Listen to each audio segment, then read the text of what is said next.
నా పేరు సోమన్న. నేను కర్నూలు డిఎస్పీని, ఏసీబీ డిఎస్పీని. మాకు నిన్నటి రోజు నిన్న రవికుమార్ అనే వ్యక్తి కంప్లైంట్ ఇచ్చినాడు.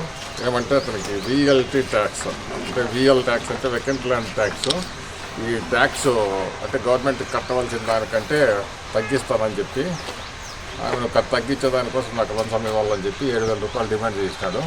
7,000 రూపాయలు డిమాండ్ చేసినాడని చెప్పి మాకు కంప్లైంట్ వచ్చింది. కంప్లైంట్ వచ్చిన తర్వాత మేము వెరిఫై చేసినాము.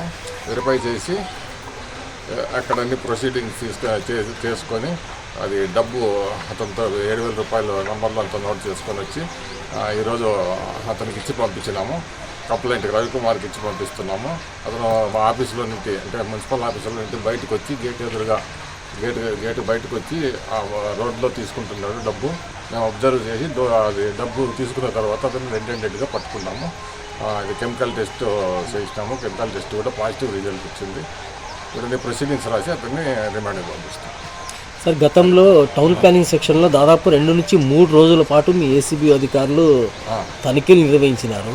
అది ఏమిటి కోసం తనిఖీలు నిర్వహించినారు? దాంట్లో ఏం మీరు ఫైండ్ అవుట్ చేసినారు? ఇంతవరకు ఏం తెలుస్తారు? అది అంటే అది నేను వచ్చి 6 నెలలు అయింది.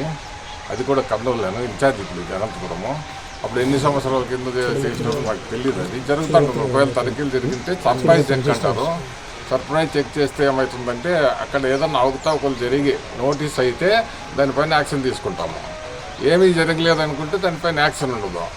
అట్లా అప్పుడు మరి ఏం జరిగిందో తెలియదు. చిలమత్తూరు గారు రీసెంట్ గా ఒక 1 month బ్యాక్ జరిగిన రైడ్ లో కనీసం ప్రెస్ కి ఏమాత్రం ఇన్ఫర్మేషన్ లేకుండా డే అండ్ నైట్ చూసినా సార్ జర్నలిస్టులు ఎక్కడ కూడా వాళ్ళు ఇన్ఫర్మేషన్ కూడా వెళ్ళిపోయినారు సార్. దాచిపెట్టాల్సిన అవసరం లేదు. అదే నేను ఇప్పుడు చెప్తాను.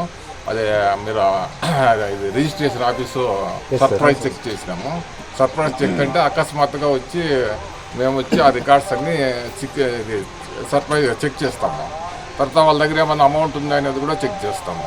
మాకు జీవో ఏం చెప్తుందంటే 1,000 రూపాయల కంటే మించి ఉంటే వాళ్ళు రికార్డ్ చేయాల అమౌంట్. 1,000 రూపాయలు పెట్టుకోవచ్చు ఎవరైనా కానీ ఆఫీసులో ఎవరైనా కూడా ఆఫీసర్స్ 1,000 రూపాయలు పెట్టుకోవచ్చు. 1,000 రూపాయల కంటే మించి ఉంటే అది ఒక బుక్లో పెట్టి బుక్లో రికార్డ్ చేయాలన్నమాట. బుక్లో చేయకపోతే ఏమవుతుంది, అది కరప్షన్ అమౌంట్ అని భావిస్తారు. చట్టం అట్లా చెప్తుంది. కాబట్టి అట్లా ఇదే విధంగా నేను వచ్చి ఆలగడ్డలో చేసినాను. అక్కడ 5,000 రూపాయలు దొరికింది ఆయన దగ్గర, రిజిస్టర్ ఆఫీస్ దగ్గర. అది చట్టం దీని కిందే లంచం కిందే భావించి అతని పైన యాక్షన్ తీసుకునేదానికి రెగ్యులర్ ఎంక్వైరీ అంటారు. రెగ్యులర్ ఎంక్వైరీకి ఇచ్చినారు. దాంట్లో కేసు ప్రూవ్ అయితే కేసు పెడతారు. మీది వచ్చి కేసు ఆల్రెడీ కేసు రిజిస్టర్ అయిపోయింది మీది చిలమత్తూరులో. ఆర్సీఓ అంటే రెగ్యులర్ ఇది అదర్ కేసు అన్నమాట. కేసు రిజిస్టర్డ్ అదర్ కేసు అనేది వస్తుంది. ఆర్సీఓ కేసు అంటారు. ఆ కేసు కింద అప్పుడే క్రైమ్ నెంబర్ ఇచ్చి రిజిస్ట్రేషన్ చేసినారు. దాన్ని ఇన్వెస్టిగేషన్ చేస్తున్నారు. తర్వాత దాంట్లో ఏదైనా ఎవిడెన్స్ దొరికి అతనికి పైన అఫెన్స్ ప్రూవ్ అయితే ప్రూవ్ అయ్యే ఎవిడెన్స్ దొరికిందంటే అతను అరెస్ట్ చేయాల్సి వస్తుంది మన రిజిస్టర్ని.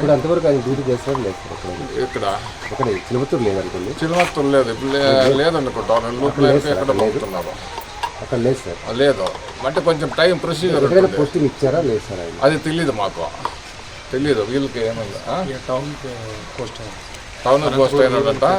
కానీ మనకి టైం తీసుకుంటుంది. అది చెక్ చేసిన తర్వాత ఎవిడెన్స్ అంతా గ్యాదర్ చేయాలి కదా. అతని పైన కేసు రిమాండ్ పంపాలంటే దానికోసం టైం తీసుకుంటుంది. ఇంకోటి మీకు తెలుసు, 7 years లోపల ఉంటే రిమాండ్ కూడా పంపాల్సిన పని కదా, మీకు తెలుసు. కానీ మనం ఇది కూడా 7 years లోపలే ఉంటుంది. కానీ రెడ్ హ్యాండెడ్గా దొరికినట్టు కదా, ఎవిడెన్స్ ఉంటుంది కాబట్టి మేము పంపిస్తాము. రిమాండ్ ఇస్తున్నారు వాళ్ళు. రిమాండ్ అంటే ఇన్వెస్టిగేషన్ కంప్లీట్ అయ్యేంత వరకు రిమాండ్ కర్నూలుకి పంపిస్తాం. కర్నూలు కోర్టు కదా, ఏసీబీ కోర్టుకు పంపిస్తాము. రిమాండ్ ఇస్తున్నారు. ఇది ఇన్వెస్టిగేషన్ కంప్లీట్ అయ్యేంత వరకు అంటే దగ్గర 164 స్టేట్మెంట్ అయిపోయేంత వరకు కూడా రిమాండ్ ఇస్తాము. అది అంతా అయ్యేటప్పటికి 45 రోజులు పడుతుంది. దగ్గర అటు ఇటు 45 అన్న పట్టు 50 కావచ్చు, 40కి కూడా రావచ్చు. దాన్ని పరిస్థితి బట్టి ఉంటుందన్నమాట. అది చిలమత్తూరు విషయంలో డబ్బు పట్టుబడింది సార్? పట్టుబడింది. అదే కేసు అయింది, రిజిస్టర్ అయింది అంటున్నాం కదా. కేసు రిజిస్టర్ అయింది. ఎంత అయింది? అది అరెస్ట్ చేయొచ్చు. ఇప్పుడు రిజిస్టర్ అయింది. మా మోహన్ ప్రసాద్, అహ్మద్, తర్వాత జేఎం ఇన్స్పెక్టరు, ఇంకా మళ్ళీ మిగతా స్టాఫ్ వచ్చినాం.